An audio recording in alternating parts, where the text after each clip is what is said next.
combattant pour moi. Il combattant pour moi. Il combattant pour moi. Il combattant pour moi. Il combattant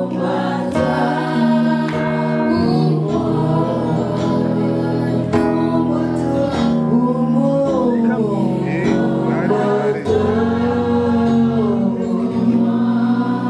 Puissant guerrier, puissant guerrier,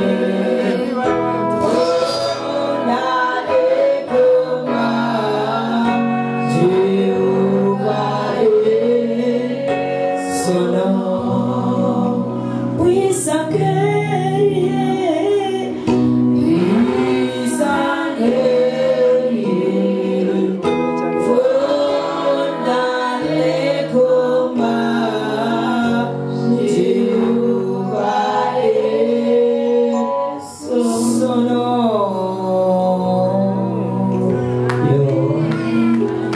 Amen, amen. Je suis heureuse ce matin de me retrouver encore avec le Seigneur a fait grâce et ce matin je suis avec vous. Ariko Uwiteka Imana akoreye neza uyu munsi muri iki gitondo ndi kumwe nawe. Et nous allons ensemble partager, écouter la parole du Seigneur. Gusangira kandi twumva n'ijambo ry'Imana. Je nous invite à prendre nos Bibles. Kandi ndabararikira gufata Bibiliya zacu. 1 Roi au chapitre 21, Abami ba mbere ibice 21 au verset 1 jusqu'au verset 16. umurongo wa mbere kugeza ku murongo wa 7.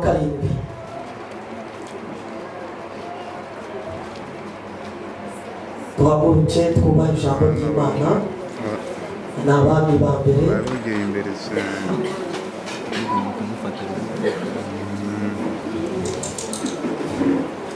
abandi ba mbere ibice 21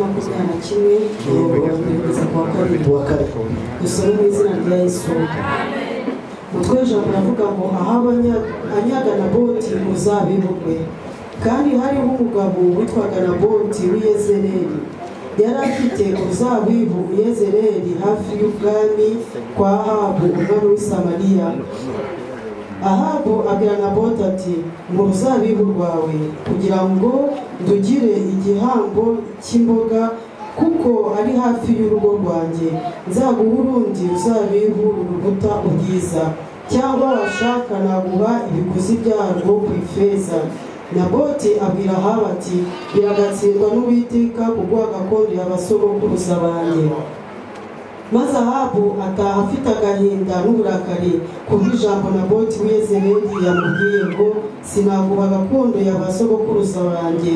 Nuko aryama ku gisasiro cye yerekeye ivure, yanga kugira icyo afungura. Hanyuma umugore we Yezebeli araza aramubwira ati niki kiguteye agahinda kikakubuza kurya? Nawe aramusubiza ati nuko navuganye na Naboti w'i Yezereli nkamubwira nti mu ruzabibu rwawe turugure ifeza, cyangwa washaka naguha urundi mu cyimbo cyarwo. Nawe akansubiza ati sinaguha uruzabibu rwanjye. Umugore we Yezebeli aramubwira ati dorere ntutegeka ubwami bwa Isirayeli tugufungure ushira agahinda ntituzaguha. Yari umuntu uba mu buzima muri uwo mujyi. Et cette ville-là était près du palais. Kandi aho Naboti yaraturanye n'umwami aho ngaho. Et Akab avait donc fait cette proposition à Naboth. Akabe noneho aza kugira ngo abashe kubwira Naboti kugira ngo mbese bagire icyo agira uko abona ibyo bya Naboti. De lui donner, de lui céder donc sa vigne. Kugira ngo amuhe uruzabibu rwe. Afin que Akab puisse faire un peu d'argent. Kandi Akabe yari afite kugira ngo akora mu rugo ruzabibu. Et nous voyons donc Kandi aho ngaho turabona ko que Naboth, lui, Naboti we il a refusé donc à cette proposition. yanze ibyo ngibyo akaba umwami akabe yamusezeranyije we yarabyanze. So en lisant cette histoire, kandi dusoma ayo makuru cyangwa se ayo mateka, nous voyons que Naboth a été mort. ni ukuvuga ngo turaza gusanga aho ngaho ko Naboti yegezeho igihe kimwe arapfa. Quand on lit cette histoire, on peut juste des fois iyo dusomye ayo makuru dusanga yuko s'arrêter à se dire bon bah Naboth n'a juste pas accepté bigaragaza ko Naboti atigeze yemera ibyo ngibyo umwami Akabe yashakaga de céder son champ, kugira ngo atange uruzabibu rwe kugira ngo arutange. et donc c'est un peu sa faute à lui parce qu'il n'a pas cédé son champ. nicyo cyatumye ahura n'icyo kibazo cyo gupfa kuko atigeze atanga urwo ruzabibu rwe uwo murima w'uruzabibu rwe. Mais quand j'analyse ariko mu gihe ngereranyije nkareba neza ce passage de la parole de Dieu, kandi aho ngaho ni umurongo w'ijambo ry'Imana, nous voyons que Naboth a eu raison de ne pas céder son champ. dusanga ko Naboti yari afite ukuri ko kudatanga uruzabibu rwe umurima we. La semaine dernière, nous avons prié kandi igihe cyashize twarasenze kimwe gishize pour récupérer ce que l'ennemi nous avait pris.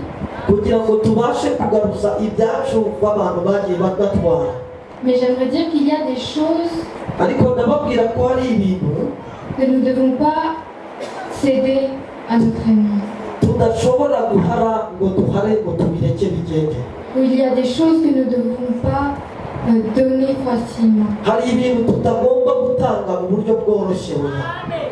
Ici, Naboth, ahangaha Naboti quand il a répondu à Akab, yasubije umwami Akabe, il a dit que l'Éternel me garde arabwira ati uwiteka Imana ndinde de te céder la propriété héritée de mes ancêtres. kugira ngo mbashe gutanga umurage w'ibintu byanjye abakurambere banjye bansigiye. Donc nous voyons que turaza kureba turabona yuko Naboti we était attaché à l'héritage qu'il avait eu. ni ukuvuga ngo we yari afatanye hamwe n'umurage gakondo bari baramusigiye. Et nous aussi, natwe ubu ngubu nous avons reçu un héritage. twahawe umurage. La parole de Dieu nous dit ijambo ry'Imana riratubwira ngo dans Romains muri Baroma Romains 8 au verset 17. Abaroma ibice 8 umurongo wa 7. Et puisque nous sommes enfants, mu gihe turi abana nous sommes aussi héritiers. turi abaragwa, Héritiers de Dieu. abaragwa b'Imana. Donc nous voyons que, comme je disais, igihe ndimo kuvuga Naboth n'a pas voulu céder son champ. Naboti ntabwo yagombaga guhara umurima we w'uruzabibu. Et dans notre marche en Christ, kandi mu buryo bw'ishusho ya Kristo nous sommes appelés tuba twiteguye à ne pas nous donner à n'importe qui. ntabwo tugomba gutanga icyo ari cyo cyose, Et à ne pas nous donner au monde, gutanga ku isi, mais à défendre notre héritage. ariko tugomba guharanira umurage wacu. Quand nous voyons nk'uko tubibona dans ce passage de la parole, muri uyu murongo w'ijambo ry'Imana, Naboth avait donc une vigne. Naboti yari afite uruzabibu. Quand nous voyons la vigne, nk'uko tubona yuko uruzabibu ça me rappelle le vin.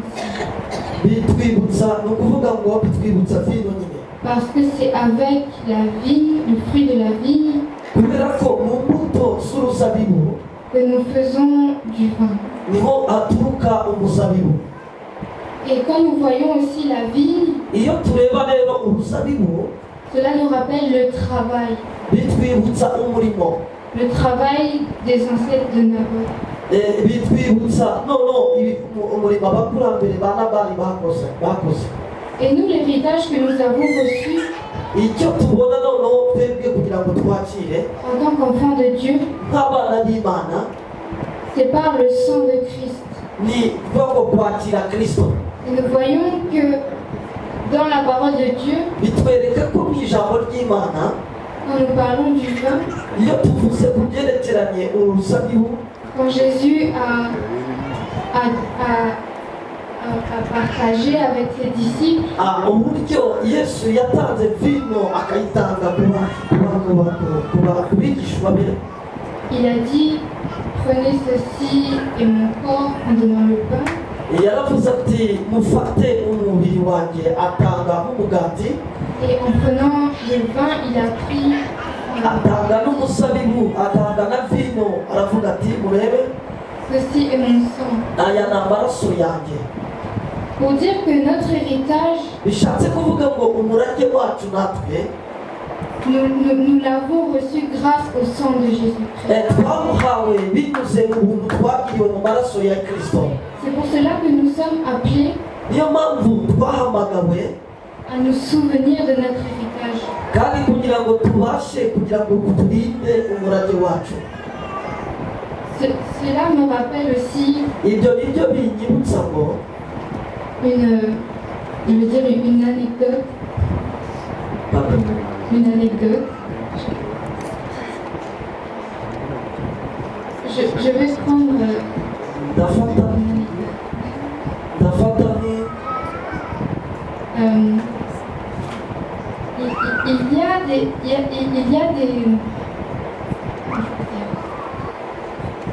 il y a des relations ni ukuvuga ngo hari umubano auxquelles nous ne devons pas nous donner à n'importe qui.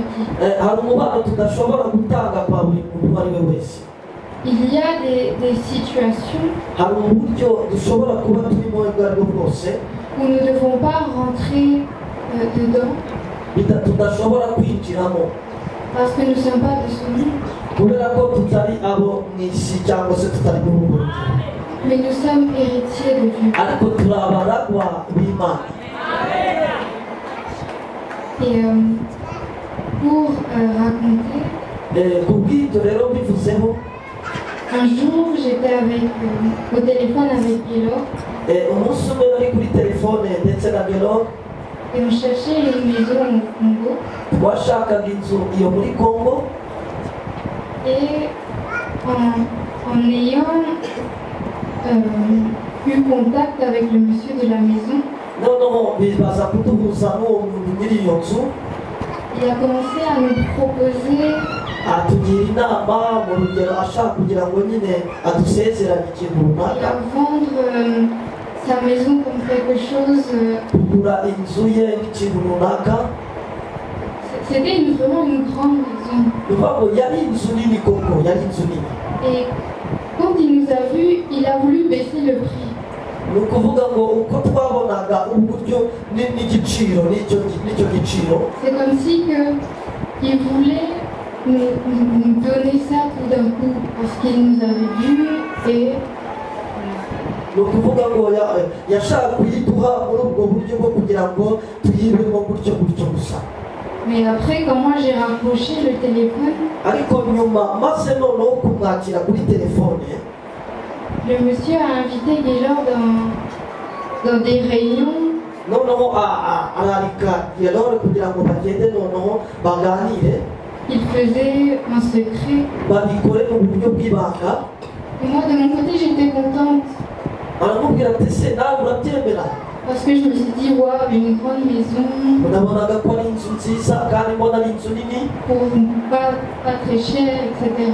kubera ko idahenze, nta giciro kinini cyane gihari, Je n'avais nziza cyane kuri Naboti, Mais Naboth, lui, a refusé ariko Naboti we yarabyanze ce que Akab proposait. kuri icyo Akabi yashakaga kuri we. Et pour venir un peu sur Akab, byageze n'igihe noneho Akabi we Akab était quelqu'un qui était un roi, donc Akab était un roi. kabiri yari umwami et il avait donc beaucoup de choses. yari afite ibintu byinshi Pour dire que Akab, kuvuga ngo Akabe malgré ce qu'il avait, nubwo uko yari ameze il a pensé malgré ça à lui-même. atekereza kuri we ubwe ku giti cye Quand il est parti vers sa femme, agiye noneho aragenda abibwira umufasha we on voit qu'il était de mauvaise humeur, ariko kubera ko yari afite uburyo bubi juste parce que kubera yuko Naboth ne lui avait pas cédé le champ. kubera ko Naboti atemeye gutanga umurima we w'uruzabibu. Et sa femme s'appelle donc Jézabel. ni ukuvuga ngo noneho umugore we yitwaga Jezabeli Et elle lui a dit, noneho atangira kumubwira est-ce toi qui exerces la royauté sur Israël? mva ngo si wowe utegeka ndetse uri umutegetsi n'umutware wa Isiraheli. Lève-toi, byuka mange, irya réjouis-toi. ishime La vigne de Naboth de Jezreel, kubera ko uruzabibu rwa Naboti rurabirwana je vais te la donner. ndaza kuruguha. Et cette femme-là, uwo mugore nawe à partir du moment où elle a vu l'humeur de son mari, mu gihe ubwe yabonaga agahinda kari mu mugabo we elle n'a pas essayé de le calmer, ntabwo yagerageje uburyo bwo kumuturiza cyangwa se bwo kumucecekesha, mais elle est venue ariko noneho bigera et l'a tenté.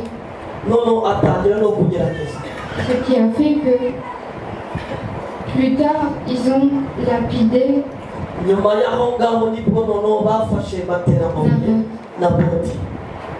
pour dire que bishatse kuvuga ngo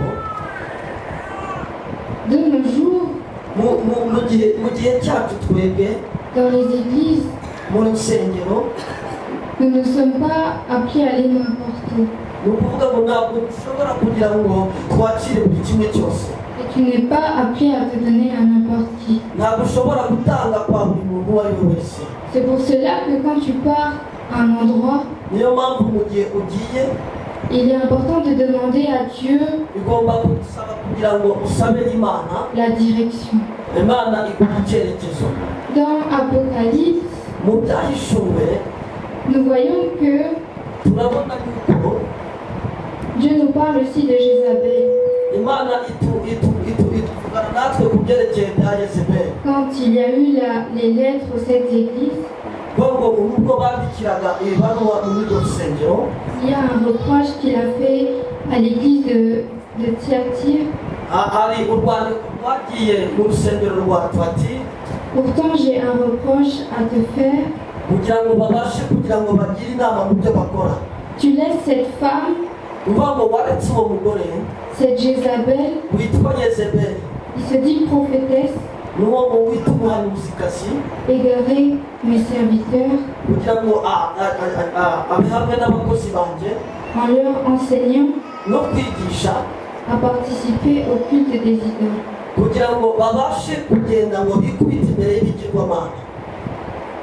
Pour dire bishatse kuvuga ngo que Jézabel Yezebeli est un esprit mu buryo bwo mu mwuka qui conduit ayobora certaines personnes à faire le mal abantu kugira ngo babashe gukora ibibi, et à participer à des cultes d'idoles, kugira ngo babashe kugira ngo bagende bajye mu à bigirwamana, sacrifier même des personnes. ngo kugira ngo babashe no gutamba abantu.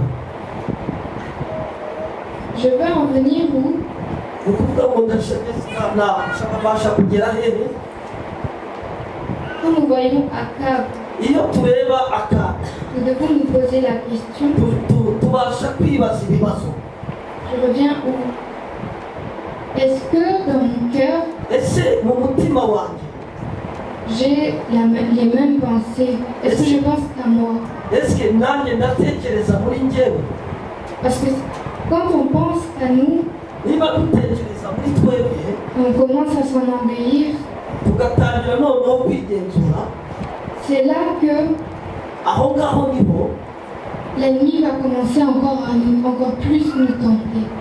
ni ukuvuga ngo nibwo dutangiye noneho muri twebwe kwimenya. Jézabel a commencé à dire non, moi Jezebeli akomeza gutangira kuvuga ati je te donnerai la vigne. ngewe ndaguha ruriya ruzabibu. Et elle lui a même dit, kandi nawe aravuga ngo est-ce toi qui exerces la royauté sur Israël? ese ntabwo ari wowe utegeka kandi utegeka ubwami bwa Isirayeli? Pour dire que bishatse kuvuga ngo ici, ahangaha nous devons nous examiner encore. tugomba kumanza tukigenzura natwe. J'aime bien dire souvent qu'on doit examiner notre cœur, ngo icyo tugomba gukora ni ukugenzura tugakora ikizami mu mutima wacu, comme je l'avais dit la dernière fois, nk'uko nabivuze ubushize, car c'est quelque chose de très important. gutekereza ikintu kidufitiye agaciro. Quand Jézabel donc lui a dit, est-ce toi qui exerces la royauté sur Israël? aravuga ati ese ntabwo ari wowe utegeka we mutware wa Isirayeli? C'est comme si elle était encore en train d'augmenter l'orgueil dans le cœur d'Akab. ni ukuvuga ngo bigaragaza ko Jezebeli yarimo arema umutima wo kwishyira hejuru mu mwami Akabi. Dans notre vie, mu buzima bwacu nous avons un choix dufite amahitamo. de refléter réellement ni ukuvuga ngo amahitamo yo kubasha ibyo duhitamo mbese, et de réaliser kandi tugushobora gukora quel est notre héritage, kugenda ndetse no kurinda umurage wacu. que ce soit le choix amahitamo